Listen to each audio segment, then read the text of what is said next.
Assalamualaikum warahmatullahi wabarakatuh. Yang terhormat Bapak Ahmad Basyari, MPD, selaku Kepala SMP Nur Rahman. Di gambarnya enak. Yang kami hormati Bapak Ahmad Fauzan LC, selaku Wakil Kepala SMP Nur Rahman. Yang sama-sama kami hormati Bapak Ibu Wali Murid yang sudah berkenan hadir pada diskusi kita pada pagi hari ini, Bapak Ibu guru yang berbahagia dan Bapak Ibu tenaga pendidikan yang sudah berkenan hadir dalam acara kita pada pagi hari ini. Apresiasi yang setinggi-tingginya atas kesediaannya untuk mengikuti agenda diskusi terkait dengan aset dan pemanfaatannya di SMPT Nur Rahman.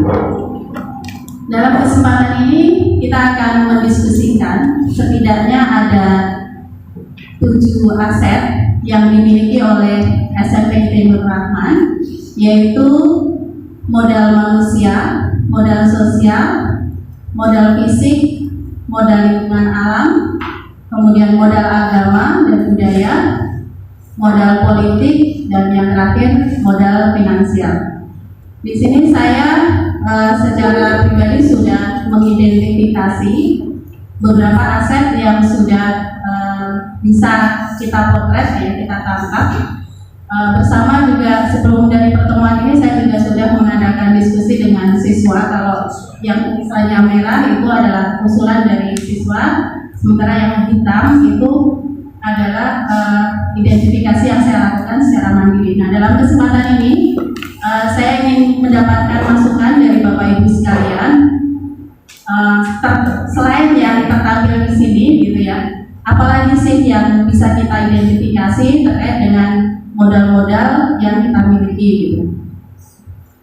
Selain itu juga dari modal-modal yang sudah kita miliki ini, bagaimana strategi kita untuk mengembangkan, untuk mengoptimalkan modal yang sudah kita miliki menjadi sesuatu yang lebih bermanfaat dan untuk meningkatkan kualitas pendidikan di sekolah kita. Di sini untuk modal manusia, saya identifikasi dari kepala sekolahnya. Misalnya di sini kepala sekolah, beliau sudah S2, kemudian berpengalaman lebih dari 20 tahun. Kita sama-sama lihat beliau juga visioner, memiliki beberapa karya buku, gitu ya, mendukung pengembangan diri dan dari pendidik dan tenaga pendidikan. Kemudian yang di bawah ini, ya, yang tulisan merah ini adalah masukan dari anak-anak, identifikasi dari anak-anak bahwa kepala sekolah dan wakil kepala sekolah kita selalu berpartisipasi aktif dalam kegiatan siswa. Kemudian untuk guru, di sini beberapa identifikasi yang sudah berhasil kita kumpulkan adalah minimal S1, kemudian 20% S2, 30% sudah tersertifikasi, kreatif, usianya produktif, 20-50 tahun, kalau yang lebih dikit ngaku aja lebih 50 tahun, gitu ya. Loyal, ya, terbukti dengan turnover dari Nur Rahman ini cukup kecil, ya, jarang sekali yang keluar masuk. Kemudian nih yang di bawah ini identifikasi dari anak-anak nih, mulai dari sini. Guru-gurunya asik, sehingga pelajarannya mudah dimengerti. Guru-gurunya sabar dalam mengajar, kemudian guru-gurunya ramah, humble, sangat baik, ngajarnya seru dan asik. Ada berbagai macam metode belajar sehingga kita tidak mudah bosan belajar. Guru menyenangkan, menjadi teman dan berbaur dengan murid, dapat menjaga akhlaknya, kemudian bijaksana. Nah, ini khusus terakhir ada guru tahfiz, ada apresiasi untuk guru tahfiz, yaitu guru tahfiz laki-laki sangat menjaga jarak dengan yang bukan mahram. Ini penilaian dari anak-anak, ya. Kemudian yang ketiga, tenaga kependidikan, itu jumlah kita sudah memadai, ahli dalam bidangnya, ramah, melayani kebutuhan siswa dan orang tua dengan baik. Kemudian dari siswa, latar belakang yang beragam, jumlahnya cukup banyak, kita ada 330 orang, ya, sekitar itu. Tepatnya berapa, ya, Bang Barek? Saya ngitungnya 328, ya, berarti nggak jauh beda, ya, dari identifikasi saya. Banyak yang berprestasi dan memenangkan banyak perlombaan, kemudian siswanya ramah, akhlaknya baik, hafalan tapisnya baik. Kemudian orang tua, di sini orang tua murid latar belakang profesinya sangat beragam, memiliki tingkat pendidikan yang tinggi, memiliki tingkat sosial ekonomi menengah ke atas, kemudian terakhir terkait dengan pengawas sekolah, kualifikasi pendidikannya S2, beliau teliti, rinci, dan perhatian dengan sekolah serta berprestasi. Nah, baik, kita mulai dari modal dasar manusia ini ya, modal manusia. Adakah yang terlewat dari identifikasi yang saya lakukan dan juga beberapa siswa yang sudah saya ajak diskusi? Mohon masukan dari Bapak Ibu guru sekalian dan Bapak Ibu karyawan gitu ya. Dan menurut Bapak Ibu, bagaimana sih dengan modal yang kita miliki ini kita optimalkan untuk meningkatkan kualitas pendidikan di sekolah kita? Silakan kita mulai dari siapa dulu nih terkait dengan modal. Modal manusia, Pak. SDM kita. Ini bentuk ya.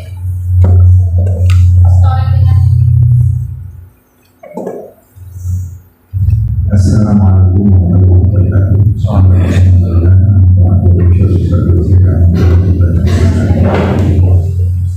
Alhamdulillah, terima kasih Juliana yang telah memaparkan tentang identifikasi aset dan strategi pemanfaatan. Jadi memang aset itu enggak melulu fisik gitu ya, fasilitas. Tapi memang ya buat saya secara pribadi, dari sekian banyak aset yang terpenting ya ini aset yang dikembangkan pada poinman di modal manusia. Nah, ini aset juga kan ada juga pengelolaannya ya, apa sih sebetulnya yang dikatakan aset itu? Saya mengutip dari ini apa Kamus Besar Bahasa Indonesia. Apa sih sebetulnya yang dikatakan aset? Jadi aset merupakan kekayaan. Aset merupakan kekayaan berupa uang atau wujud benda lainnya yang nyata. Nah, sementara menurut Wikipedia, aset merupakan salah satu saldo value atau sumber ekonomi yang sifatnya memberi manfaat usaha kegiatan. Jadi kalau kita lihat misalnya ini ditempatkan pertama, modal utama ini adalah modal manusia. Sebab tanpa manusia yang bagus gitu ya, tanpa modal manusia yang baik berkualitas, rasanya sulit sekali ya sebuah organisasi bisa berkembang, sebuah usaha bisa berkembang. Maka tadi saya bilang ini memang sebaiknya ada pendampingan atau ya dari teman-teman yang betul-betul ekonomi, jadi ekonomi terutama sekali ya jurusannya akuntansi, karena ini sangat erat sekali berkaitan dengan bukan hanya sekedar mengidentifikasi aset, tapi itu yang terpenting bagaimana kita memelihara aset. Kita juga memelihara aset dan juga mengembangkan aset. Ini terkait dengan aset sumber daya manusia. Ini juga memang seperti halnya juga dengan aset-aset lain yang kuat ya. Misalnya pada aset lain yang sifatnya fisik, dia ada pengusutan gitu ya, ada penghapusan gitu ya keuangan ya. Kemudian juga ada upaya-upaya peningkatan dari kualitas aset. Karena yang terpenting bagi kita bahwa aset adalah bagaimana aset itu memiliki nilai ekonomi, nilai yang menguntungkan gitu ya, bagi sebuah organisasi atau perusahaan. Jadi karena di sana masih dalam ruang lingkup aset, ada pengusutan dan ada pengawasan aset. Ini saya kira bukan hanya pada aset yang sifat fisik gitu ya, termasuk juga aset yang memang pada aspek sumber daya manusia. Ini juga harus disebutkan. mungkin juga penghapusan. Jadi apabila sebuah aset juga tidak memiliki nilai ekonomis, nilai manfaat, gitu ya, untuk produktivitas di sebuah perusahaan atau organisasi, ini juga artinya bisa jadi aset itu nanti apakah bisa dihapuskan, disusutkan, ataupun apa. Jadi saya kira mungkin ya ini sangat penting sekali lah kuliahnya ya teman-teman agar digali lebih dalam. Ya sebab pada prinsipnya apakah sekolah, apakah pada perusahaan atau organisasi, mereka itu semua punya tujuan, gitu ya. Jadi tujuan dari manajemen itu bagaimana, gitu ya, para anggota organisasi sama-sama berpikir untuk mewujudkan tujuan dari organisasi tersebut. Nah, untuk mewujudkan tujuan organisasi tersebut, ini salah satunya adalah bagaimana daya dukung aset yang disebut sumber daya manusia. Jadi, ya maka orang bekerja pada level apapun, begitu ya, bagian, nah itu tidak punya penilaian namanya D3 ya. Penilaian D3 itu pada dasarnya ini merupakan salah satu aspek untuk mempertahankan dan juga meningkatkan nilai dari aset yang namanya sumber daya manusia. Sebab tanpa dia D3 bisa jadi orang nanti akhirnya sama buat. Jadi upaya-upaya yang dilakukan oleh penelitian untuk memelihara dan meningkatkan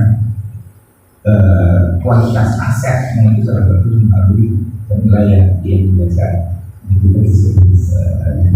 Jadi ini semata-mata untuk memastikan bagaimana sebuah organisasi ke depan tetap eksis, berjalan baik, dan utamanya tetap memberikan nilai manfaat. Jadi oleh karenanya apabila aset sudah tidak produktif, apalagi kontraproduktif, maka tidak ada alasan bagi organisasi untuk mempertahankan aset tersebut. Saya kira mungkin demikian. Waalaikumsalam warahmatullahi wabarakatuh. Terima kasih Pak Basyari atas pengarahannya ya, atas masukannya tadi. Ada dua poin penting bahwa terkait dengan aset manusia, modal dasar manusia tadi, yang terpenting adalah produktivitas kita dan bagaimana kita memberikan manfaat sebesar-besarnya itu buat organisasi yang sedang kita geluti di sini.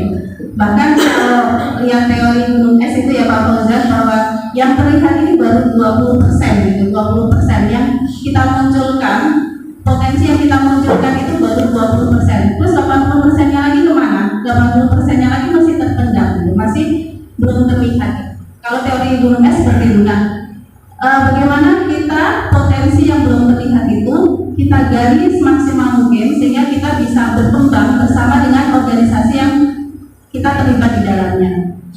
Mungkin seperti itu ya Pak Basyari ya. Mungkin karena waktunya terbatas, saya lanjutkan ke aset berikutnya ya. Nah, modal berikutnya adalah modal sosial. Di sini ada 4 poin yang saya identifikasi, yaitu bahwa kita setelah kita terlibat dalam beberapa komunitas, gitu kayak misalnya guru-gurunya terlibat di KKG, MGMP, kemudian juga Pak Basyari, Pak Fauzan terlibat di MKKS, kemudian juga memiliki kerjasama dengan berbagai lembaga sosial. Dan yang menarik ini yang di atas ini adalah masukan dari anak-anak. Saya tanyakan ke anak-anak, modal sosial apa sih yang kalian rasakan di kelurahan ini? Nah, mereka mengidentifikasi adanya OSIS dan Pasgasus. Nah, ternyata OSIS dan Pasgasus itu adalah suatu wahana yang menarik buat mereka untuk pengembangan diri mereka. Kemudian hubungan siswa dan guru yang akrab melalui berbagai organisasi, ya tadi organisasi-organisasi OSIS, Pasgasus, dan juga lomba-lomba.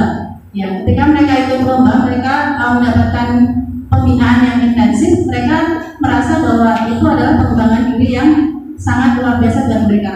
Kemudian banyaknya ekskul di sekolah. Nah, ini juga sebuah aset sosial yang dimiliki oleh sekolah kita, sehingga siswa bisa mengembangkan bakatnya.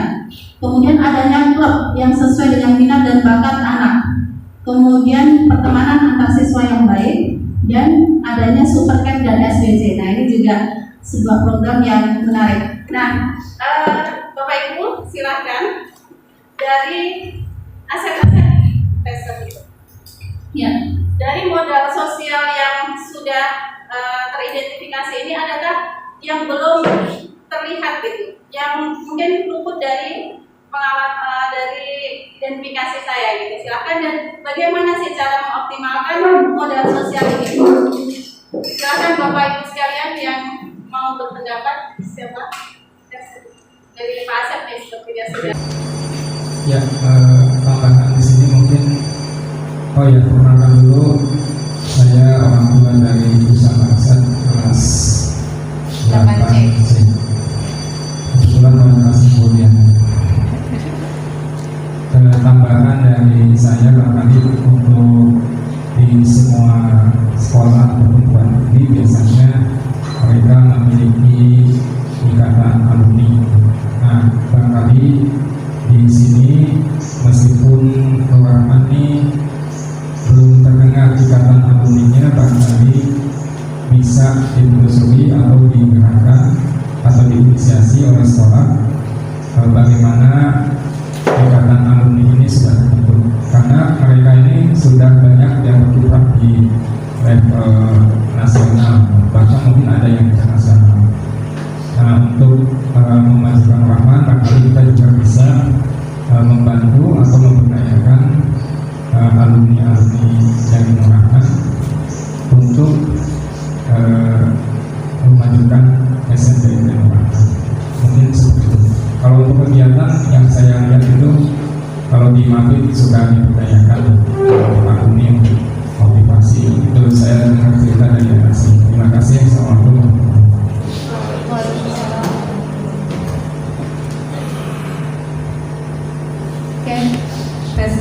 Ya, terima kasih Pak Asep, orang tua dari Hisyam Arsad kelas 8C yang sudah menyampaikan idenya, bahwa benar sekali ya, terluput ternyata. Saya ide untuk membuat ikatan alumni ini menarik sekali ya.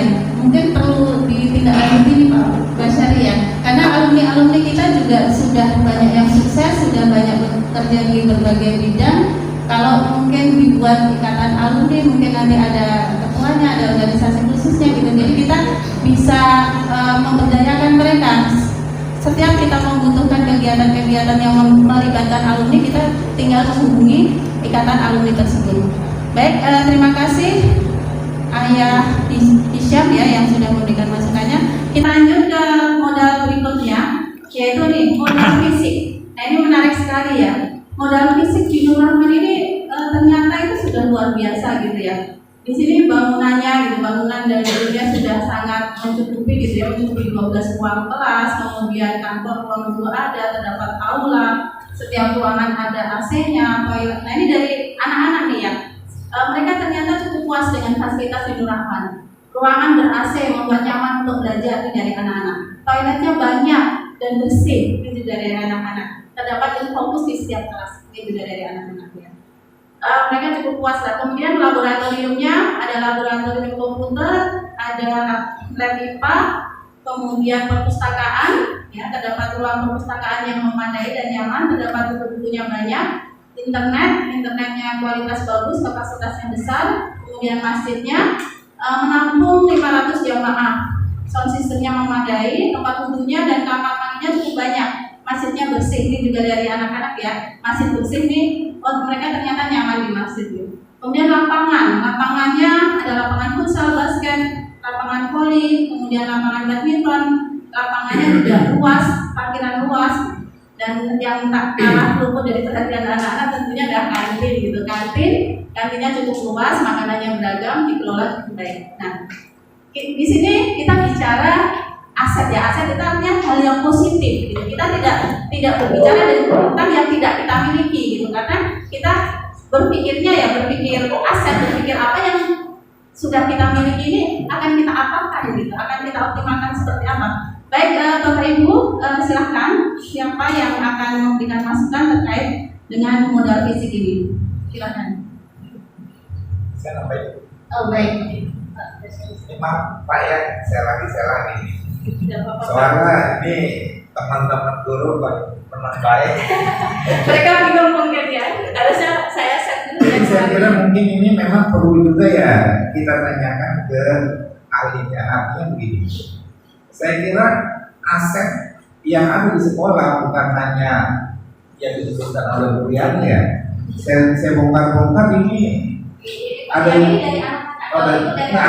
ya poin-poinnya. Ini kan modal manusia, modal sosial, modal fisik, modal lingkungan, modal politik, modal agama, budaya, modal finansial, modal intelektual apa enggak? Karena begini ya. Jadi itu hak kita, hak paten itu juga bagian dari manusia. Tapi itu juga itu. Ya, berarti itu nanti saya masuk kali ya.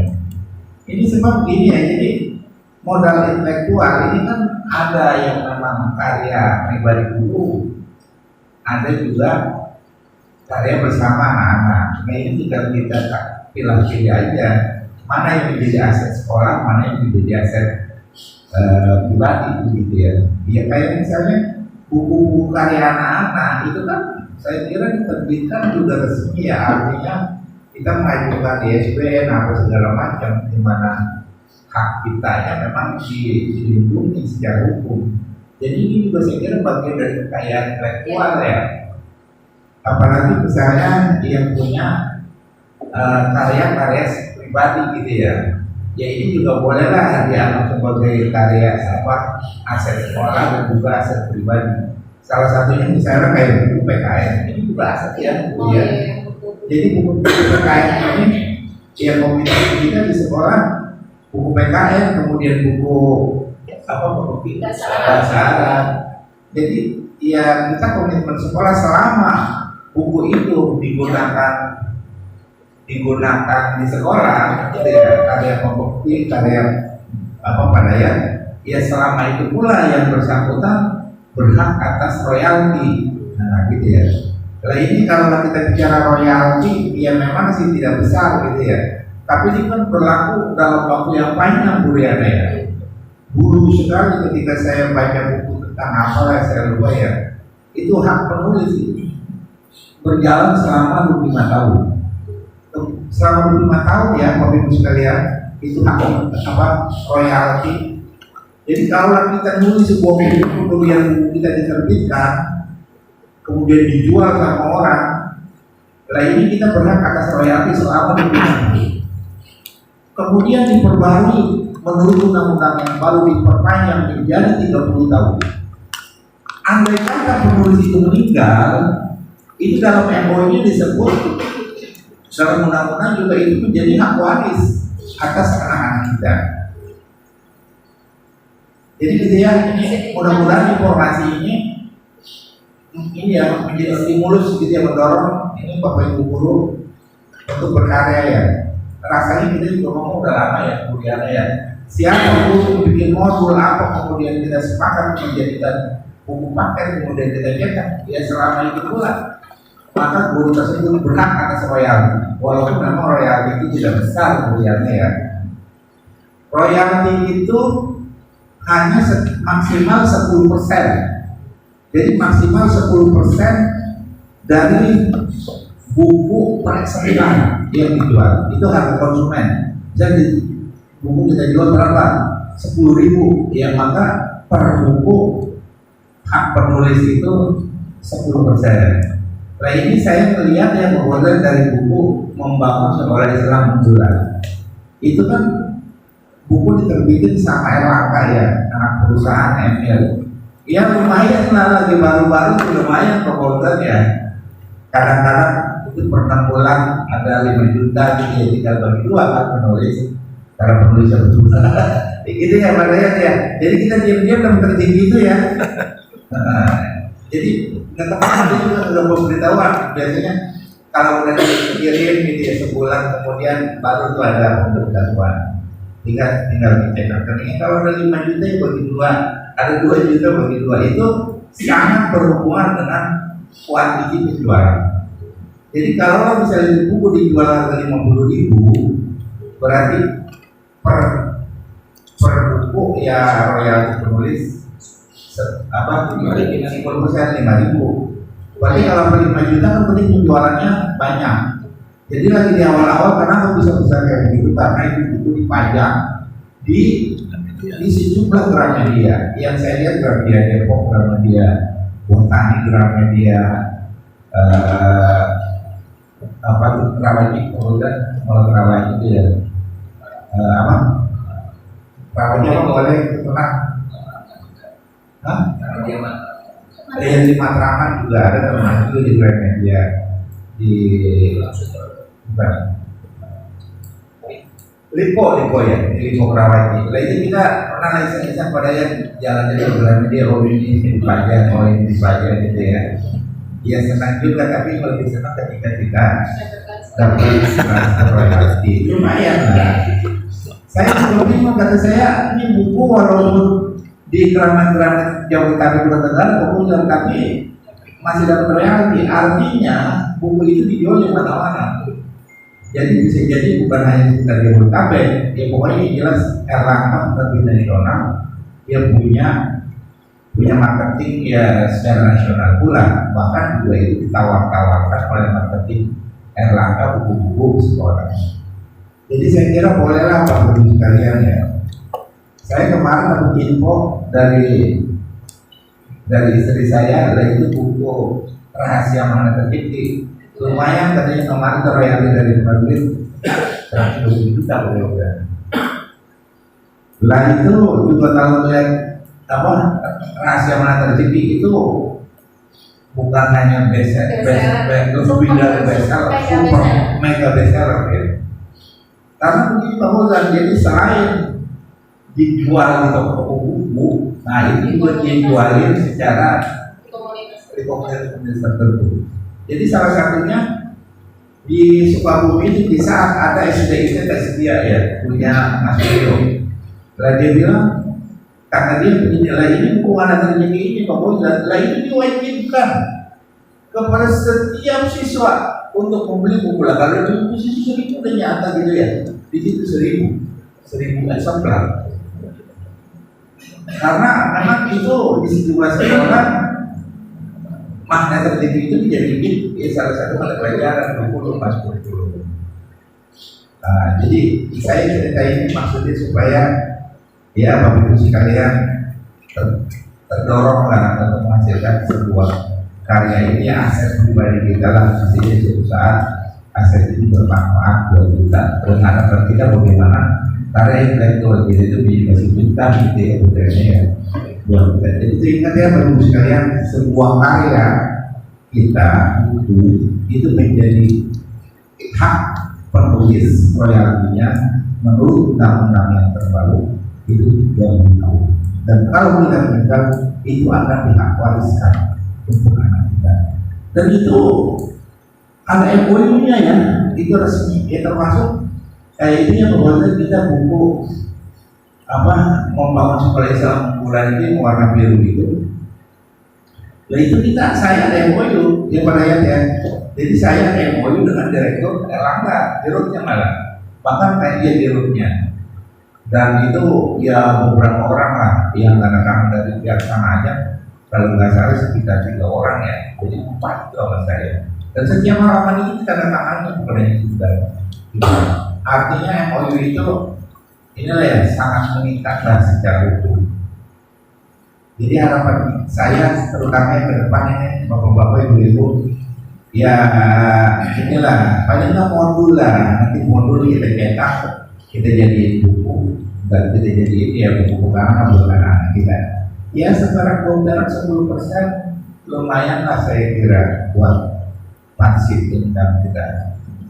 Ya cuman memang jadi ini juga muriannya itu bagian dari aset.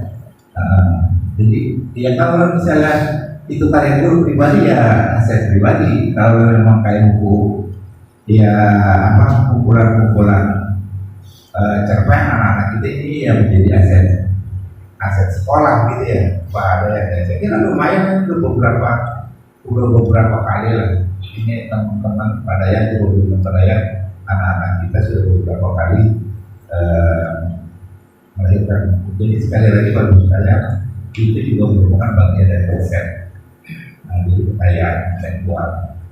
Bahkan mungkin kalau paten saya kira ISBN itu bentuk hak paten ya pada yang jadi ISBN. Walaupun memang sekarang agak susah ya SPN. Jadi SPN itu penting sekali lah. Jadi itulah perlindungan hukum terhadap sebuah karya intelektual di Indonesia. Nah, itu diwujudkan dalam SPN.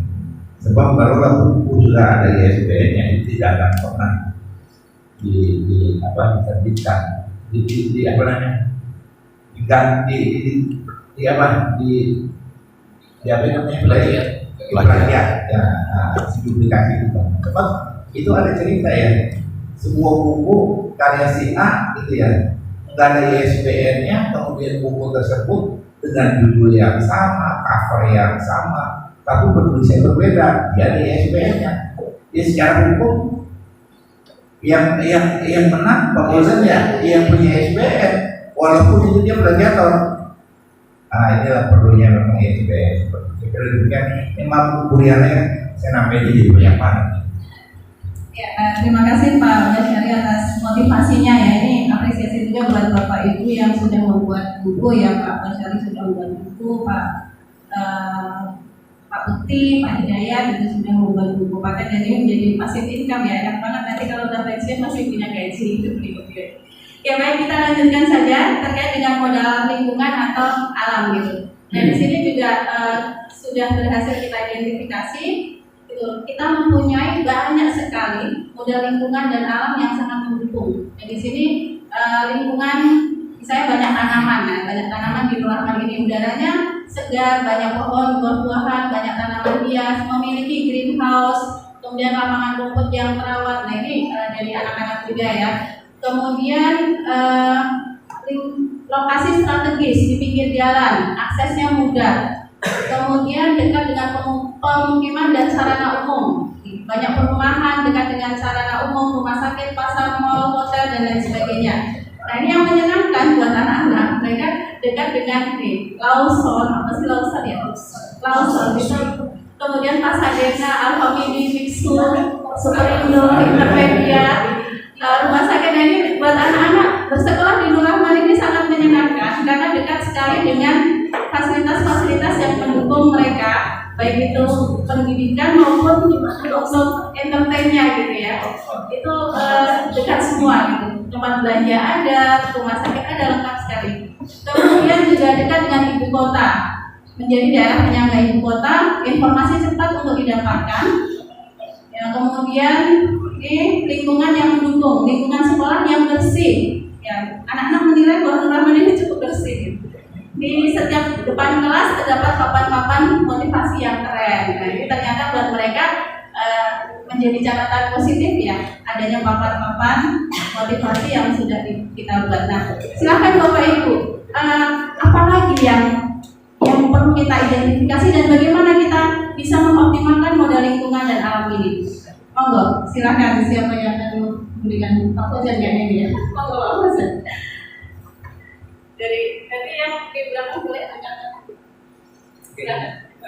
Kalau saya sebenarnya dari tadi mengamati Bu, kan ini kan modal aset ya, dan pemanfaatannya. Di sini kayaknya belum dibahas pemanfaatan. Makanya yang kita bahas yang sekarang ini belum ya. Jadi satu hal yang harus kita ingat dalam aset itu adalah sustainable, keberlangsungan. Jadi kan nggak mungkin dulu ini kan optimalkan tanpa kita memberikan keberlangsungan untuk dia bisa eksis, misalnya dengan pelatihan, barang-barang, gitu, modal fisik kan gitu, modal fisik kan makanan selesai, nggak ada expirednya, ya kan gitu. Nah ini yang harus sebenarnya kita ingat, sehingga setiap aset yang kita miliki tertata, terawat dengan baik.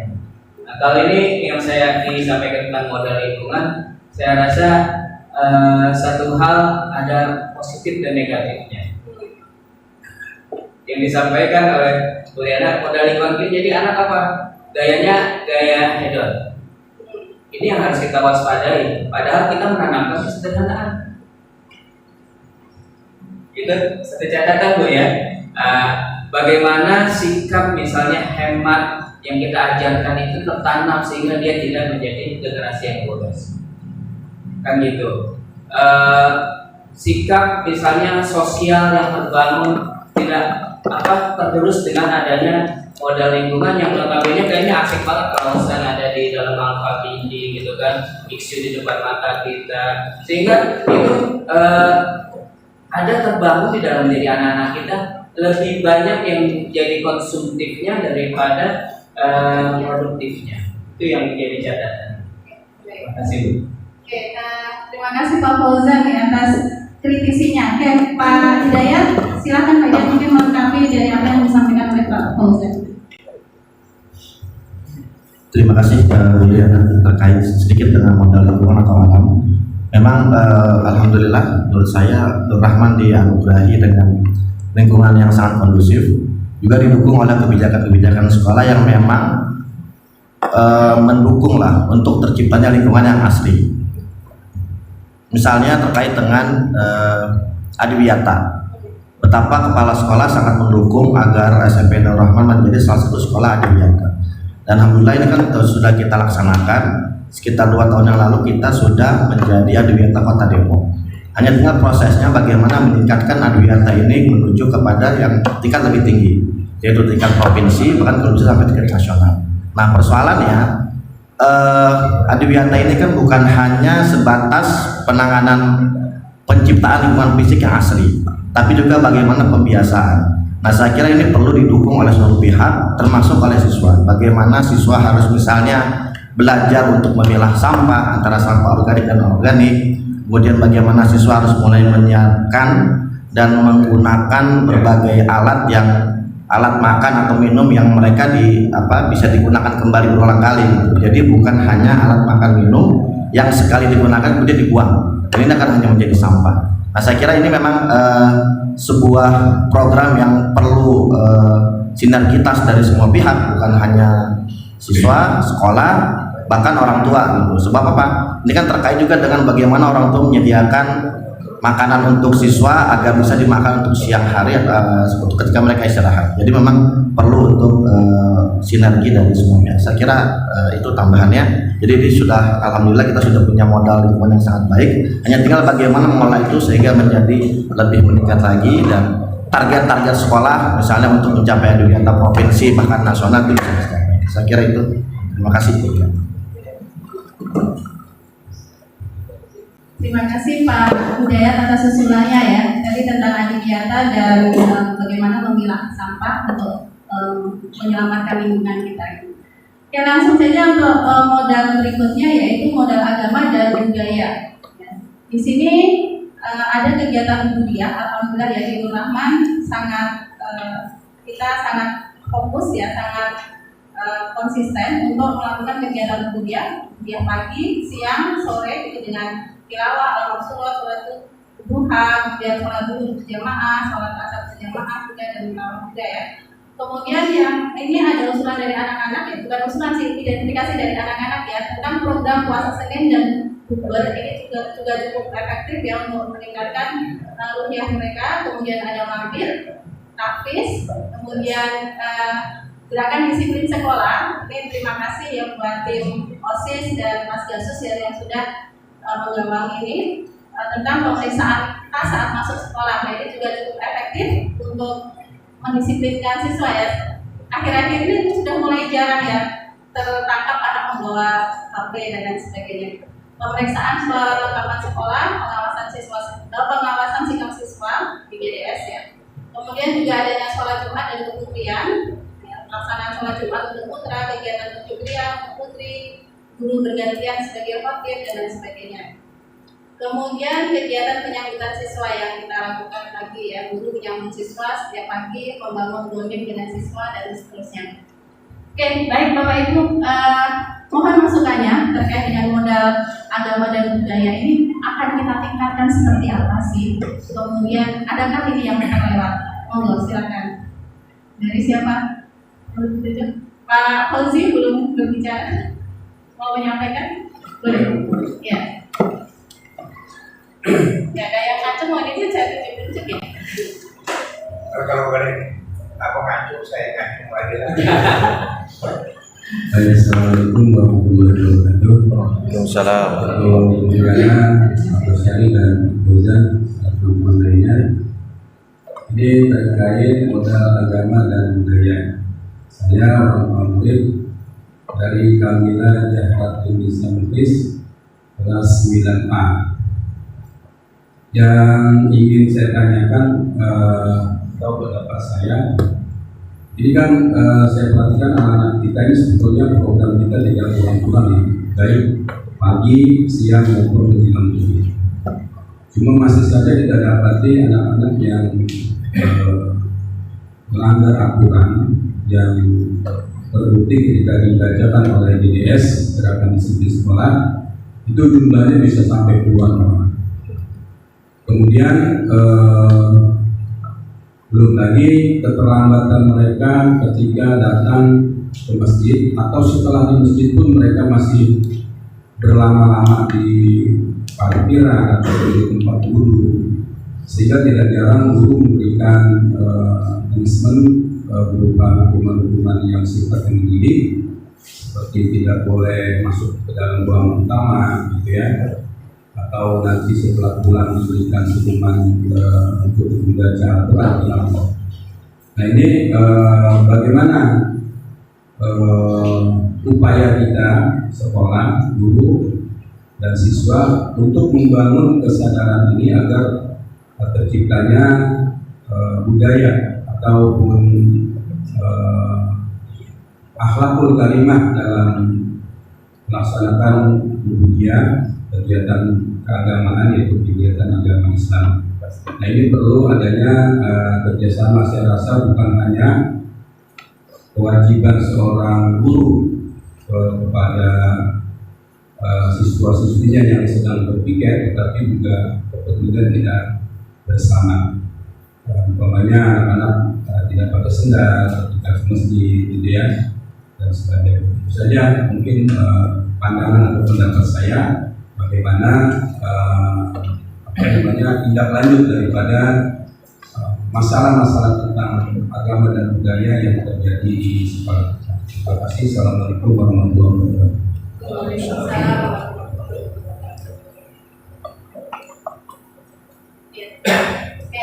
Terima kasih Abi Kamila ya yang sudah menyampaikan pertanyaan ya, sifatnya pertanyaan dan masukan gitu. Mungkin yang lebih tepat menjawab ini Pak Bukti atau Bu Widya tentang GDS. Boleh Pak Bukti menyampaikan sesuatu terkait dengan bagaimana nih optimalisasi gitu ya tentang budaya dan GDS.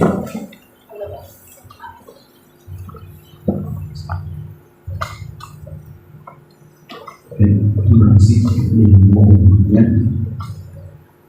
Terkait dengan peningkatan atau optimalisasi kegiatan budaya dan kedisiplinan siswa, tentunya hal ini tidak bisa lepas dari kerjasama seluruh guru yang ada di sekolah ini. Nah, memang anak-anak itu perlu terus dipantau, perlu terus dikawal dalam setiap kegiatannya, dan ini juga nggak lepas dari hal yang kita dapatkan kemarin.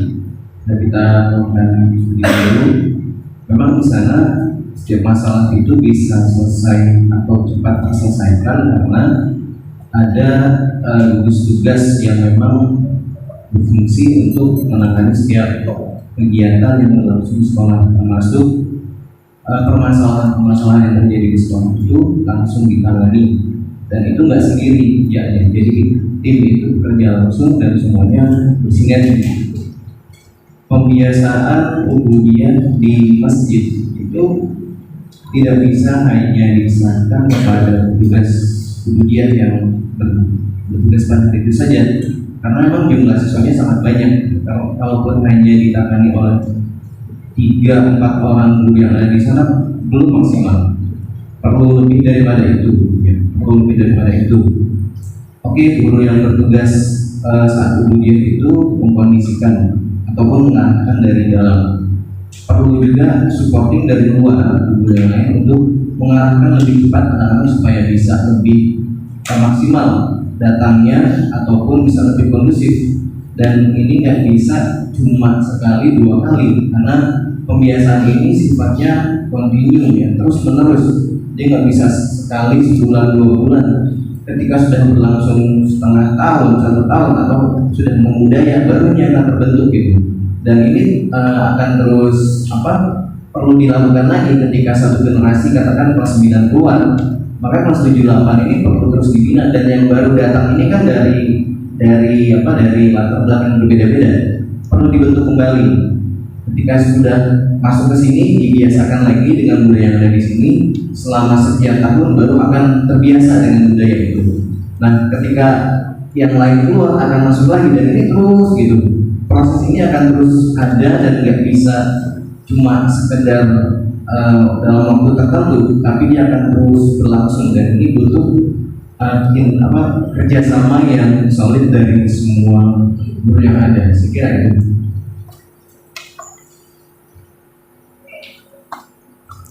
Baik, terima kasih Pak Bekti ya atas apa yang sudah disampaikan. Ya, intinya komitmen kita semua sebagai guru dan karyawan untuk mendisiplinkan anak dan melaksanakan kegiatan tubuhnya kita dan juga kedisiplinan kita dengan sebaik-baiknya. Terakhir ada dua modal yang ada kita batas di sini, modal politik. Agak cepat mungkin ya karena waktunya juga sudah mepet. Modal politik di sini kita sudah ada kita ada wali kota sangat mendukung pembelajaran berbasis agama, dan kita adalah sekolah yang basisnya pendidikan akhlak. Kemudian adanya peraturan daerah yang melarang perayaan misalnya yang tidak sesuai dengan nilai-nilai Islam kayak Valentine, pernah ada edaran yang seperti itu ya. Kemudian adanya Pak Camat Pak Camat ini pernah terlibat langsung ya di Rahmat dalam kegiatan spekto. Sekarang masih ada atau ganti ya? Sudah ganti Pak Zikri ya? Pak Zikri kalau nggak salah. Ya, Pak Zikri itu saya kenal baik karena istrinya itu adik kelas saya di IPB. Jadi si DST itu istrinya Pak Camat Zikri. Jadi bisa kita akses lah ke beliau, karena saya punya kontaknya. Kemudian puskesmas kita juga sudah sering bekerja sama. Kemudian ada dinas yang juga mendukung tentang kegiatan guru dan pengawas sekolah yang selalu mendampingi sekolah, polsek. Kemudian ini juga kita sudah sering bekerja sama ya, kalau kita melakukan perjalanan selalu mendapatkan surat tugas dari polsek. Kemudian nih yang menarik adalah kesiswaan. Dari kesiswaan adanya pelajaran PPKN. Pak Dian, ini ternyata menjadi sebuah pendidikan politik tersendiri ya buat anak-anak. Pelajaran PPKN ini menarik buat anak-anak karena ini buat anak-anak. Kemudian peraturan-peraturan untuk mendisiplinkan siswa seperti pengecekan rambut, pengecekan tas, dan GDS. Nah, ini juga bentuk peraturan-peraturan yang menjadi modal politik kita. Mungkin langsung saja yang terakhir saya gabungkan saja modal finansial. Modal finansial ini terkait dengan RAPBS ya, kita sudah menyusun RAPBS yang anggarannya berasal dari orang tua, dan kita sama-sama menyusun ya, dan karyawan. Kemudian adanya mutasi dan kantin ya, beranggotakan guru dan karyawan sebagai sarana untuk menabung dan memenuhi kebutuhan. Kemudian juga dari infak, wakaf. Nah, ini belum dioptimalkan ya, sepertinya memang Rahman tidak terlalu fokus untuk menarik infak untuk Rahman sendiri. Kalau untuk infak untuk kegiatan sosial luar kita sangat concern. Kemudian adanya bidang usaha. Nah, ini anak-anak ternyata sangat tertarik kalau misalnya Nur Rahman itu punya bidang usaha seperti kegiatan market day itu. Mereka bahkan minta, kok cuma setahun sekali ya Bu ya adanya market day, itu kan lumayan buat dari dana gitu. Terus sampah di Nur Rahman juga belum terpilah dengan baik gitu ya. Sampah-sampah bekas itu kan banyak banget, jadi kita punya nilai ekonomi sebenarnya bisa dioptimalkan. Oke, baik, karena waktu sudah mepet, silakan Bapak Ibu dua modal ini boleh saya gabung gitu ya. Usulannya seperti apa terkait dengan modal politik dan finansial ini? Yang belum mau, siapa dulu deh, Bu Ferry dulu yang belum mau, silakan Bu Ferry.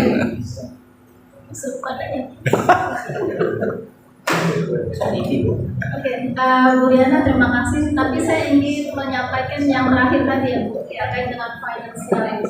Oke, ini kan sebenarnya finansial ini bukan hanya sekolah ya yang punya kepentingan, tapi di sini sebaiknya gitu ya, kita juga perlu memberikan edukasi kepada anak-anak terkait finansial. Artinya bagaimana dana, ya itu kan perlu ya mereka dari sekarang. Karena yang kita pahami itu mungkin anak hanya bisa menggunakan. Nah itu yang akhirnya anak jadi tadi yang disampaikan Pak Fauzan lebih konsumtif karena tidak tahu cara mengolah uang jajannya. Padahal kalau itu dikelola dengan baik dari dini itu kan akan lebih baik lagi untuk masa depannya. Artinya dia lebih paham bagaimana menggunakan uang itu harus seperti apa. Jadi semua porsi nantinya juga berimbang, tidak hanya sekedar belanja, hanya bisa atau bahkan yang kalau lebih ini lagi saking pemahamannya kurang akhirnya hanya jadi berdampak seperti mungkin pelit gitu ya, dia tidak mau bersedekah dan sebagainya, hanya disimpan saja, padahal itu yang harus kita edukasi dari sekarang gitu.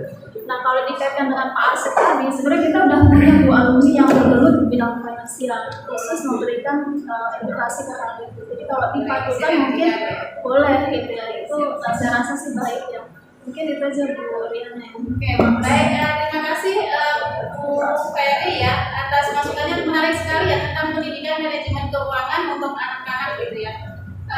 Mungkin terakhir Pak Fauzi ya, silakan Pak Fauzi kalau ada masukan lagi.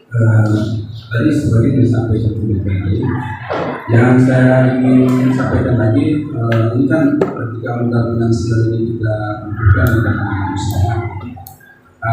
Adakah gitu ya keinginan kita di sekolah, di samping kita sudah memiliki kantin SMP, ya kita memiliki ya kayak umpamanya SMPNR Mart gitu umpamanya, yang kira-kira bisa bukan hanya dibuka pada saat-saat kita belajar masuk, mungkin juga ke depannya bisa juga orang lain belanja di jalan. Apalagi kita punya lokasi di pinggir jalan yang cukup strategis.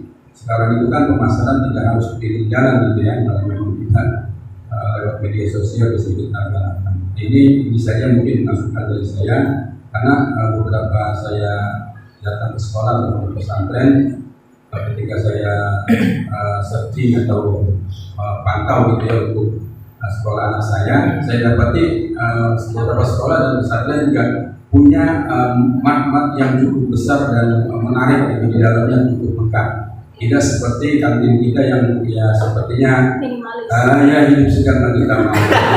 Terima kasih. Assalamualaikum warahmatullahi wabarakatuh.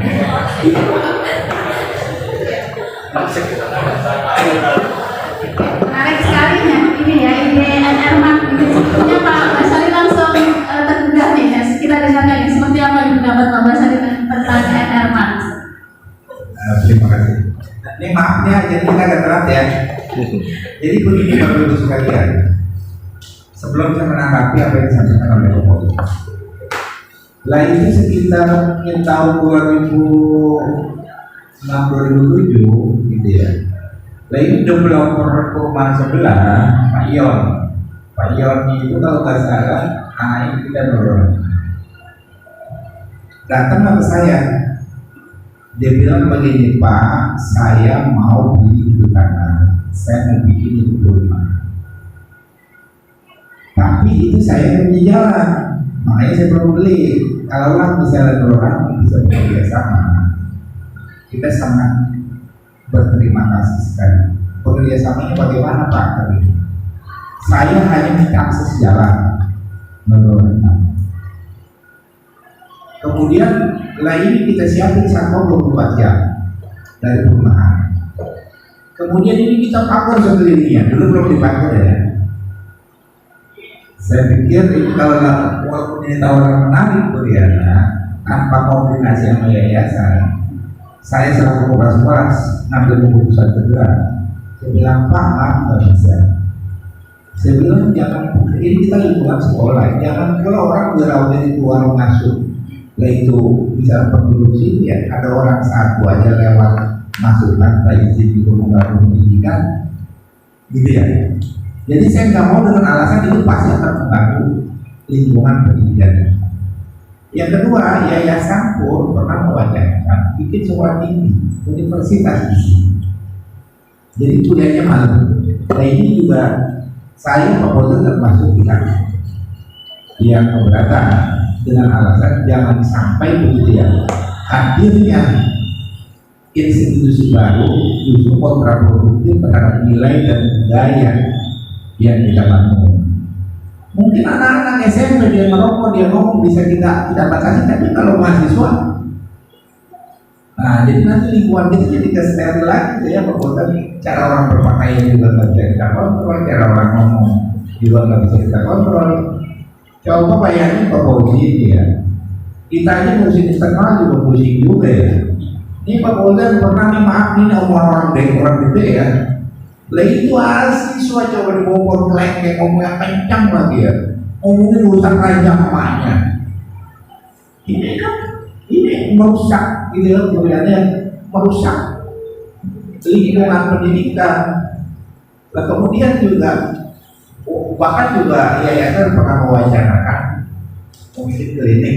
Jadi bukan hanya sekedar mak gitu ya, Pak Fauzi mau bikin klinik juga di sini. Kayak Bahar, mungkin mau nyanyiin Bahar. Tapi kita secara umum karena memang banyak pertimbangan kita berpikir bagaimana supaya pendidikan yang kita bangun, sistem yang kita bangun ini tidak terganggu. Soalnya membangun lingkungan seperti ini juga saya kira bukan setahun 2 tahun gitu ya. Ini kita perlu kerja keras apa segala macam. Jadi Pak Fauzi itu kita udah mempertimbangkan lah, bukan hanya sekedar mark atau apa lah begitu. Dan mall juga kalau tidak mengatur kita tidak bangun di sini begitu. Paling nggak buat guru-guru kalau lagi kepanasan hatinya pikirannya adem gitu.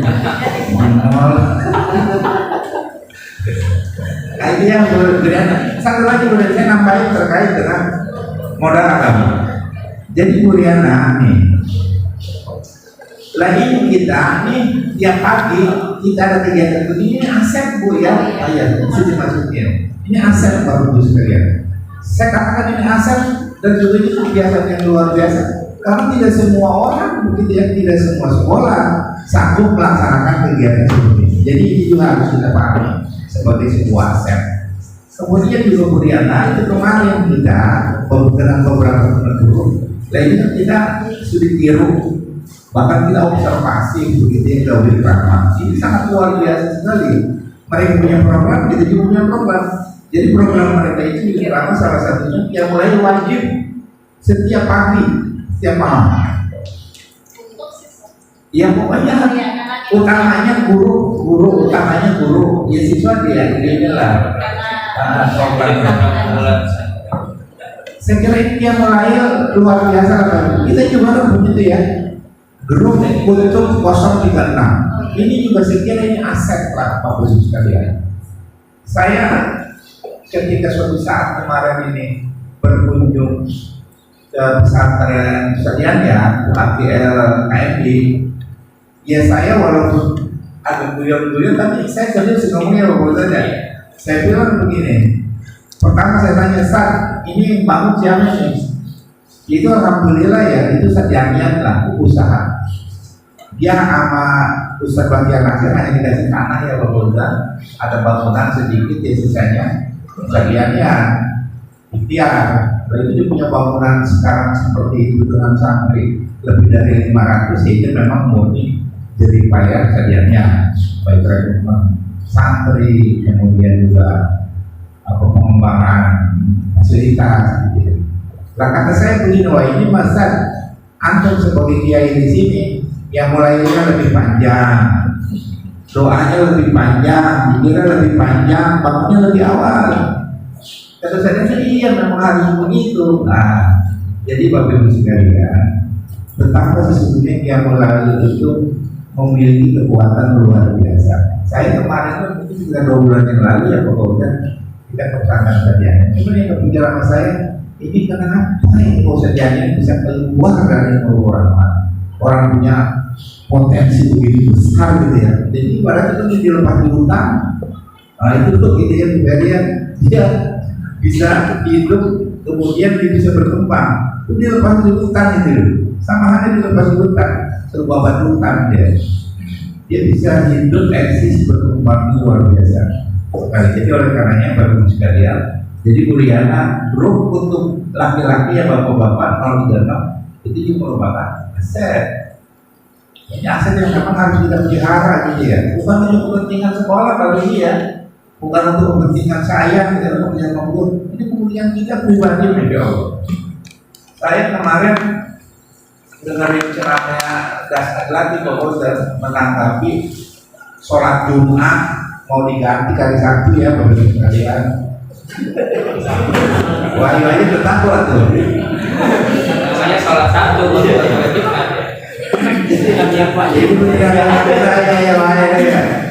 Jadi itu dan lagi kemudian menanggapi itu, Masya Allah, dia kayak marah sekali gitu ya. Sampai-sampai dia bilang kayak begini, dia hanya menjemaah ya terkait dengan penolakan dia. Dia bilang pernah nggak mati lampu? Gitu ya, dia bilang ya sering. Coba bayangin kita mati lampu di rumah kita, tiba-tiba ada ular besar masuk ke dalam rumah kita, coba apa yang harus kita lakukan?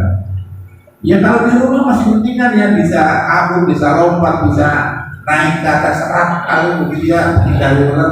Coba bayangin kalau kita misalnya ada di kegelapan di dalam tubuh, masuk ular kayak itu, siapa yang mau menolongi kita?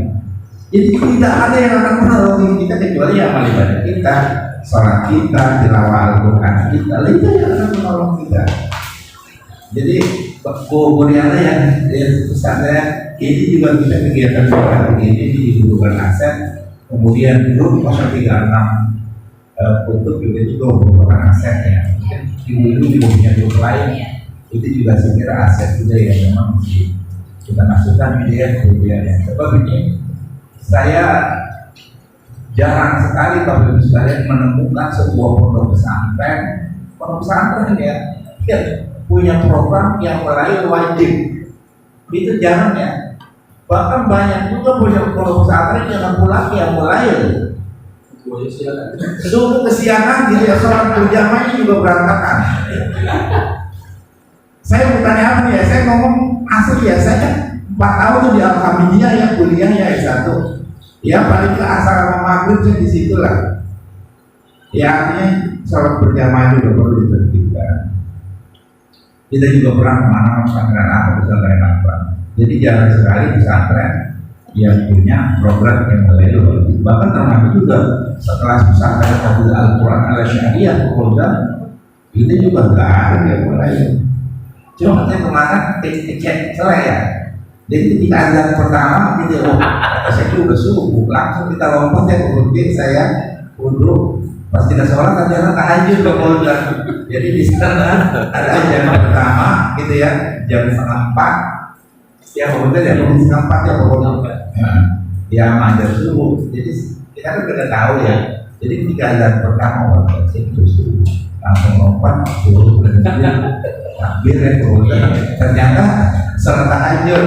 Ya alhamdulillah masih kebagian tahajud. Artinya ini juga tradisi yang memang yang harus kita bangun lah di sekolah kita. Ya paling tidak kita lah dulu secara pribadi, karena memang kita sebagai guru berat sekali lah, berat oleh kita.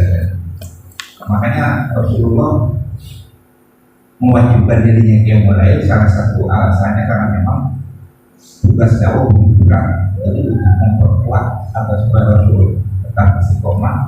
Nah itu salah satu diperkuat usianya melalui yang mulai. Saya kira mungkin demikian. Maaf nih ramai tadi yang perlu kata ramai lagi. Baik, terima kasih Pak Basyari, Pak Fauzan, Bapak Ibu guru dan karyawan, Bapak Ibu wali murid yang sudah memberikan banyak sekali masukan-masukannya luar biasa. Apresiasi buat Bapak Ibu sekalian yang sudah masukannya.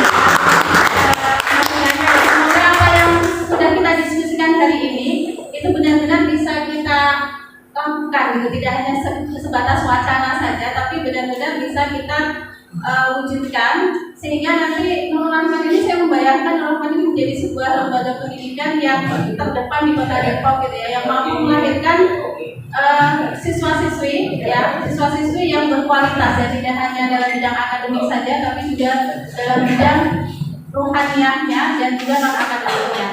Baik, Bapak Ibu sekalian, terima kasih atas semuanya yang sudah diberikan pada pagi hari ini. Kita tutup kegiatan diskusi kita pada pagi hari ini dengan bacaan hamdalah. Alhamdulillahirabbil alamin dan doa penutup majelis. Subhanallah wa bihamdika asyhadu an la ilaha illa anta astaghfiruka wa atubu ilaik. Terima kasih. Assalamualaikum warahmatullahi wabarakatuh. Waalaikumsalam warahmatullahi wabarakatuh. Assalamualaikum warahmatullahi wabarakatuh. Waalaikumsalam warahmatullahi wabarakatuh. Ya, dalam kesempatan ini kita akan melakukan diskusi terkait dengan aset atau modal yang dimiliki oleh SMPIT Nurul Rahman. Nah, di sini sebelum kita mulai diskusi, Briana akan berikan contoh-contohnya saja untuk menstimulasi ide-ide kalian ya, terkait dengan modal apa saja sih yang dimiliki oleh Nurul Rahman. Nah, di sini ada 8 modal ya, ada 8 modal manusia, modal sosial, kemudian modal fisik, modal lingkungan, kemudian modal agama budaya, modal politik, dan modal finansial. Sekilas Briana akan kasih contoh ya. Nanti kalian akan menuliskan ide-ide dari kalian apa saja sih sebenarnya yang dimiliki oleh Nurul Rahman ini. Nanti kalian tuliskan di note ini, kemudian kita tempelkan di depan ya. Oke, contoh misalnya modal manusia nih, kepala sekolahnya, misalnya kepala sekolahnya S2, berpengalaman 20 tahun, visioner, memiliki karya buku, mendukung pengembangan diri dan seterusnya. Gurunya minimal S1 ya, nggak ada guru Nurul Rahman yang belum S1, terus ada yang S2 20%, kemudian ada yang sudah bersertifikasi 30%, kemudian kreatif, usianya juga usia produktif ya, antara 20 sampai 50, loyal gitu. Kemudian nih siswanya sangat beragam, kemudian jumlahnya juga banyak sampai 330 orang ya. Tingkat pendidikan yang tinggi, kemudian tingkat sosial ekonominya juga tinggi, pengawas sekolahnya juga kualifikasinya S2, kemudian sangat teliti, rinci, dan berprestasi. Nah, untuk modal manusia ini ya, Briana ingin kalian coba menuliskan selain atau mungkin kalian ingin menambahkan dari apa yang Briana tuliskan di sini, modal apa saja sih? Modal apa lagi sih yang dimiliki oleh Nurul Rahman gitu ya? Silahkan Briana bagikan ini. Modal manusia kan? Iya, modal manusia dulu. Boleh di temennya juga ya. Menuliskan silahkan.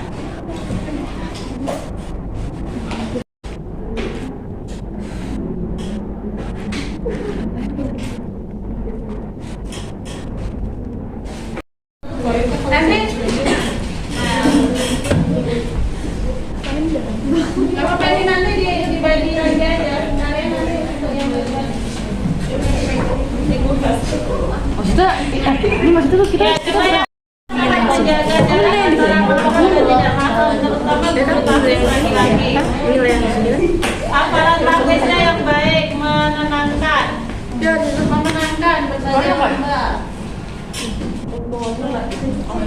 Boleh bantu baca? Ayo, siapa yang mau bantu baca? Bisa termasuk. Karisa tolong bantu baca sedikit apa aja yang bentuk ini yang sudah dituliskan sebelumnya. Coba bantu baca.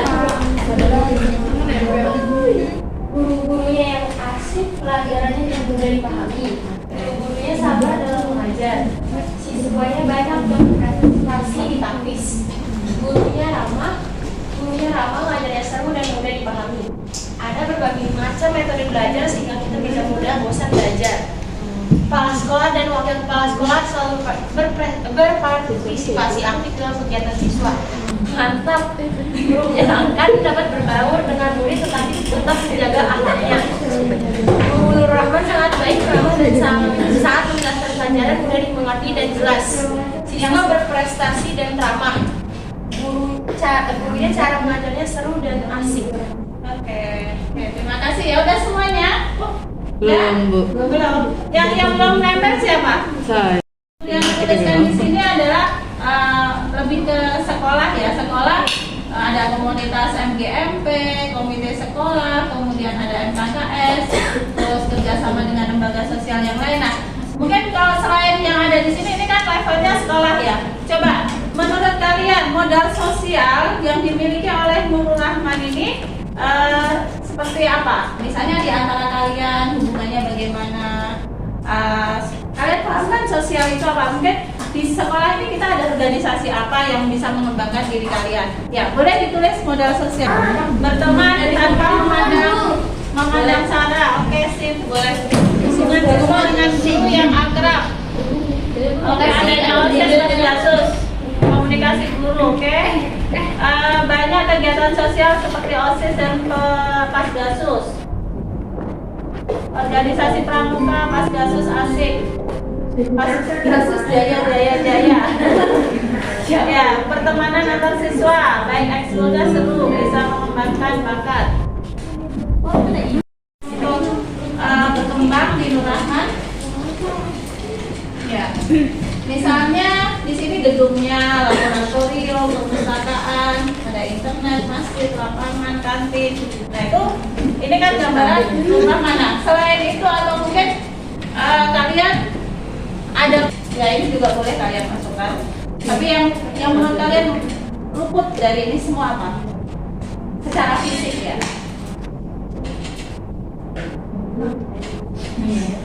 Punya apa lagi Nur Rahman? Toiletnya begitu lumayan. Toiletnya enak kok. Banyak pesantren, masih pesantren ya. Gak apa-apa. Riset ke teman-teman juga ya.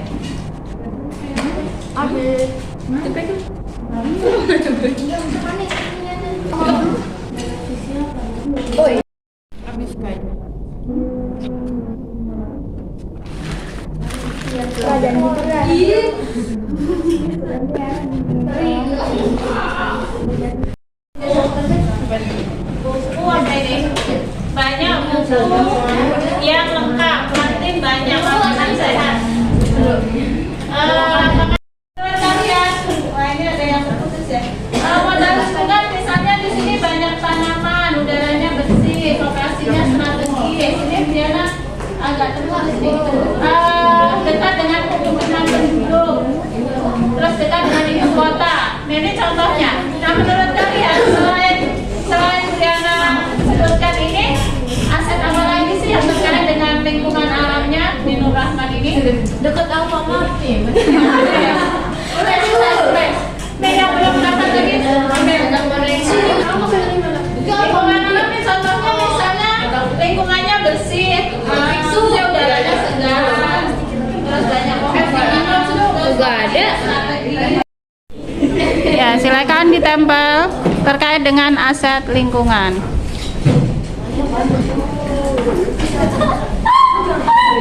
Ya, kita lihat ya. Coba kita lihat di sini. Di samping sekolah ada Lawson. Lawson itu apa? Tempat makan dan memiliki lingkungan yang bersih. Kemudian sekolahnya bersih, tempatnya strategis. Mempunyai greenhouse, dekat Alfamart, dekat Mixui, dekat rumah sakit, dekat dengan warung-warung, dekat dengan Alfamidi, banyak jajanan, dekat dengan Mixui, banyak beragam pohon, dekat Pasadena, Superindo, Alfamart, lingkungannya bersih, banyak pohon, dekat dari mana saja, ya. Banyak pohon yang berbuah lebat. Apa aja? Rambutan. Kemarin ada alpukat juga, lengkeng ada. Banyak pohon yang berbuah lebat, bisa mengambil rambutan. Wah, banyak rambutan. Udara sejuk, dekat dengan berbagai macam tempat. Banyak pohon-pohonan. Tempat strategis. Wah. Oke. Parkirannya luas. Lapangannya bagus. Ya, ternyata banyak sekali ya kelebihan Nurul Rahman. Oke, baik. Terima kasih ya teman-teman semuanya sudah memberikan idenya. Tadi ada modal apa saja? Modal manusia, kemudian sosial, kemudian politik, lingkungan, alam, terus agama, politik. Oh, fisik ya, agama, lingkungan, terus terakhir finansial. Ya, inilah modal-modal yang dimiliki oleh Nurul Rahman yang bisa kita kembangkan terus ya, bisa kita kembangkan terus sehingga nanti Nurul Rahman ini menjadi sekolah yang berprestasi ya, yang diperhitungkan di Kota Depok ini. Ya, semoga kita semua bisa merawat modal-modal yang kita miliki ini dan mengembangkan terus ya.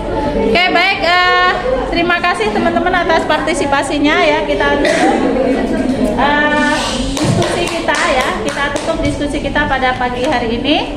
Terima kasih idenya semuanya. Assalamualaikum warahmatullahi wabarakatuh. Waalaikumsalam.